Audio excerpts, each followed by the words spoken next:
ಎಲ್ಲರಿಗೂ ನಮಸ್ಕಾರ. Learn with Chetan YouTube ಚಾನಲ್ಗೆ ನಿಮ್ಮೆಲ್ಲರಿಗೂ ಆಧಾರದ ಸುಸ್ವಾಗತ.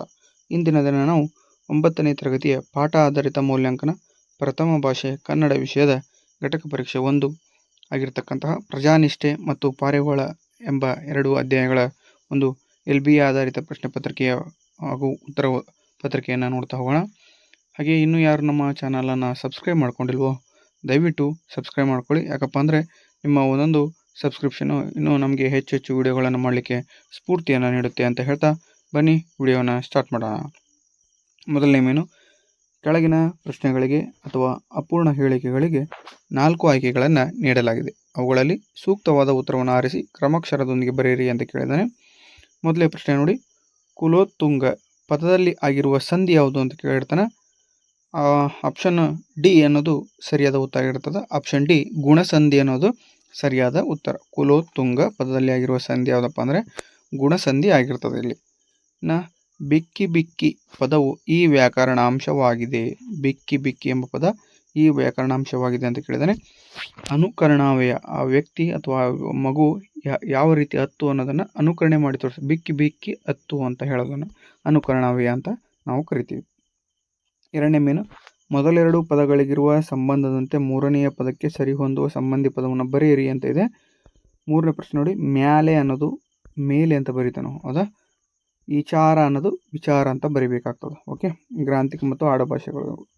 ಇನ್ನು ನಾಲ್ಕನೇ ಪ್ರಶ್ನೆ, ಧ್ವನಿ ಅನ್ನೋದನ್ನು ಧನಿ ಅಂತ ಕರೆದ್ರೆ ಲೋಕ ಲೋಗ ಆಗ್ತದೆ.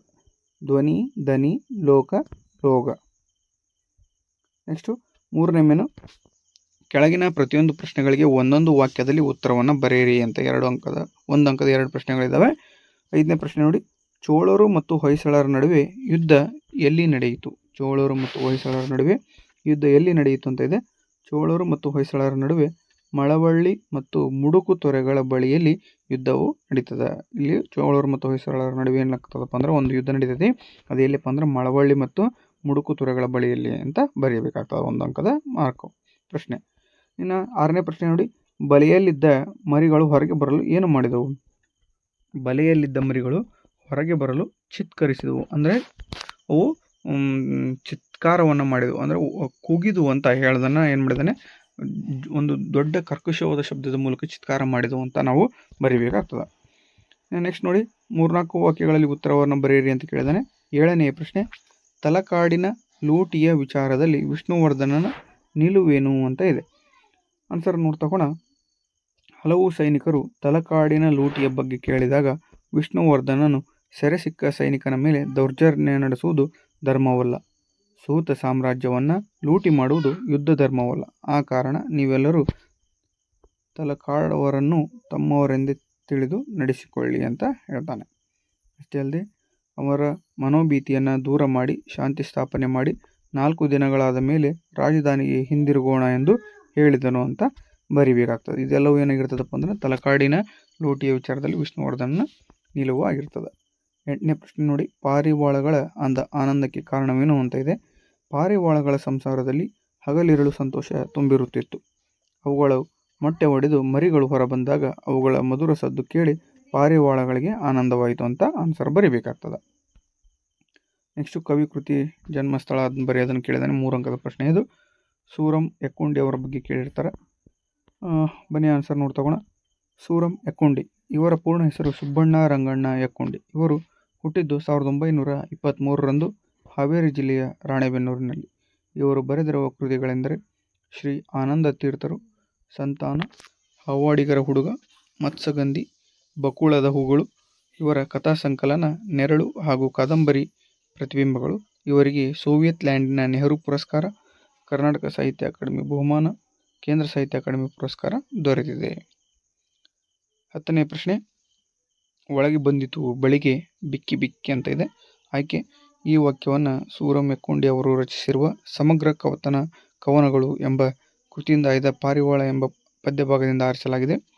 ಸಂದರ್ಭ, ಬೇಡ ಹರಡಿದ ಬಲೆಗೆ ಮರಿ ಪಾರಿವಾಳಗಳು ಸಿಲುಕಿ ಚಿತ್ಕರಿಸತೊಡಗಿದವು. ಇದನ್ನು ನೋಡಿದ ತಾಯಿ ಪಾರಿವಾಳ ಕೂಡ ಬಲೆಗೆ ಧುಮುಕಿತು. ಹೆಂಡತಿಯನ್ನು ಅಗಲಿರದ ಗಂಡು ಹಕ್ಕಿಯು ಬಿಕ್ಕಿ ಬಿಕ್ಕಿ ಅಳುತ್ತಾ ಅದು ಕೂಡ ಸಿಲುಕಿದ ಸಂದರ್ಭದಲ್ಲಿ ಈ ಮಾತನ್ನು ಕವಿ ಹೇಳುತ್ತಾನೆ. ಸ್ವಾರಸ್ಯ, ಈ ಮಾತಿನಲ್ಲಿ ತಂದೆ ತಾಯಿ ಪಾರಿವಾಳಗಳ ಕುರುಡು ವಾತ್ಸಲ್ಯದ ಅವಿವೇಕದಿಂದ ಸರ್ವನಾಶಕ್ಕೆ ಕಾರಣವಾಗಿದ್ದು ವ್ಯಕ್ತವಾಗಿದೆ.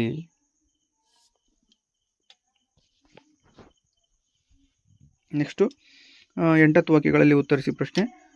ಚೋಳದೊರೆ 11ನೇ ಪ್ರಶ್ನೆ ನೋಡಿ. ಚೋಳದೊರೆ ಕುಲೋತ್ತುಂಗನು ಹೊಯ್ಸಳ ಸಾಮ್ರಾಜ್ಯದ ಮೇಲೆ ಯುದ್ಧ ಸಾರಲು ಇದ್ದ ಕಾರಣ ಹಾಗೂ ಪರಿಣಾಮವನ್ನು ವಿವರಿಸಿ ಅಂತ ಇದೆ. ದಿನೇ ದಿನೇ ಪ್ರವರ್ಧಮಾನಕ್ಕೆ ಬರುತ್ತಿರುವ ವಿಷ್ಣುವರ್ಧನನ್ನು ಸೆದೆಬಡಿಯಬೇಕೆಂದು ಶತ್ರು ರಾಜರುಗಳು ಅನೇಕರು ಹವಣಿಸುತ್ತಿದ್ದರು. ಅವರಲ್ಲಿ ಚೋಳಮಂಡಲದ ಕುಲೋತ್ತುಂಗ ಪ್ರಮುಖನಾದವನು. ಕುಲೋತ್ತುಂಗ ಪ್ರಚಂಡ ಆಶಾವಾದಿ, ಅಖಂಡ ಭರತಖಂಡದ ಒಡೆತನವನ್ನು ಬಯಸುತ್ತಿದ್ದ ದುರಾಶಾ ಪಿಶಾಚಿ. ಗಂಗಾ ಸಾಮ್ರಾಜ್ಯವನ್ನು ತನ್ನ ಕೈವಶ ಮಾಡಿಕೊಳ್ಳಲೆಂದು ಆಶಿಸಿ ಆದಿಯಮನನ್ನು ಪ್ರಚೋದಿಸಿ ದ್ವಾರ ಸಮುದ್ರದ ಮೇಲೆ ಯುದ್ಧಕ್ಕೆ ಕಳುಹಿಸಿದ. ಇದನ್ನು ಗುಪ್ತಚರರಿಂದ ತಿಳಿದು ಹೊಯ್ಸಳೇಶ್ವರನು ಸಕಲ ಸೇನಾ ಸಮೇತನಾಗಿ ಯುದ್ಧಕ್ಕೆ ಸನ್ನದ್ಧನಾದನು.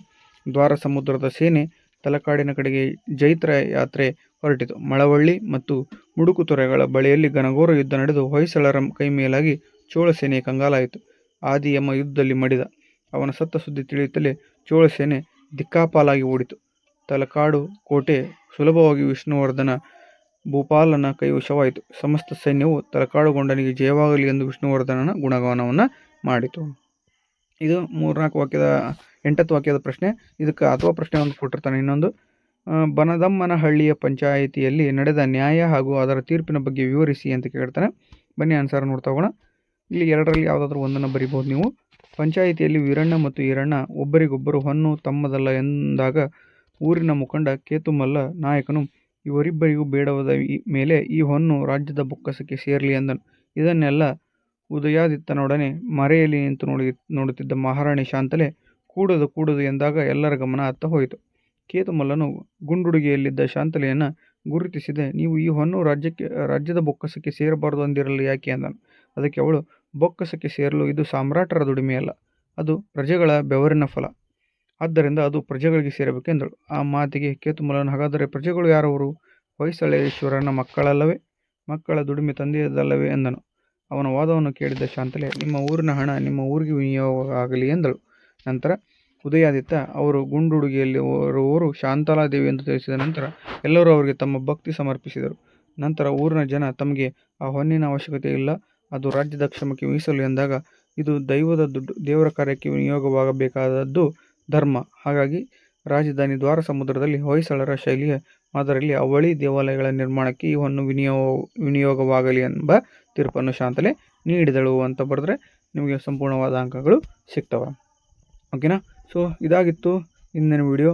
ಇಂದಿನ ವಿಡಿಯೋದಲ್ಲಿ ನಾವು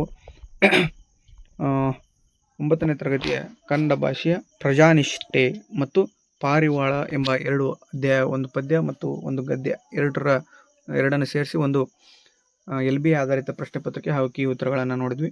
ಈ ಒಂದು ವಿಡಿಯೋ ನಿಮಗೆ ಇಷ್ಟ ಆಗಿದ್ದರೆ ದಯವಿಟ್ಟು ಲೈಕ್ ಮಾಡಿ, ಶೇರ್ ಮಾಡಿ, ಕಮೆಂಟ್ ಮಾಡಿ, ಹಾಗೆ ಸಬ್ಸ್ಕ್ರೈಬ್ ಮಾಡ್ಕೊಳ್ಳೋದನ್ನು ಮರಿಬೇಡಿ. ದಯವಿಟ್ಟು ವಿಡಿಯೋಗೆ ಹೈಪ್ ಬಟನನ್ನು ಕ್ಲಿಕ್ ಮಾಡಿ. ಹೈಪ್ ಬಟನ್ ಅಲ್ಲಿ 3 ಅಂತ ಇರ್ತದಲ್ಲ, ಅಲ್ಲಿ ಕ್ಲಿಕ್ ಮಾಡಿದರೆ ಹೈಪ್ ಬಟನ್ ಸಿಗ್ತದೆ ನಿಮಗೆ. ಆ ಹೈಪ್ ಬಟನ್ನ ಕ್ಲಿಕ್ ಮಾಡೋದ್ರ ಮೂಲಕ ಈ ವಿಡಿಯೋನ ಹೆಚ್ಚು ವಿದ್ಯಾರ್ಥಿಗಳಿಗೆ ತಲುಪಲಿಕ್ಕೆ ಸಹಾಯವಾಗುತ್ತೆ ಅಂತ ಹೇಳ್ತಾ, ಇಷ್ಟೊತ್ತು ವಿಡಿಯೋವನ್ನು ನೋಡಿರ್ತಕ್ಕಂಥ ನಿಮ್ಮೆಲ್ಲರಿಗೆ ತುಂಬ ಹೃದಯದ ಧನ್ಯವಾದಗಳನ್ನು ತಿಳಿಸಲಿಕ್ಕೆ ಇಷ್ಟಪಡ್ತೇನೆ. Thank you so much.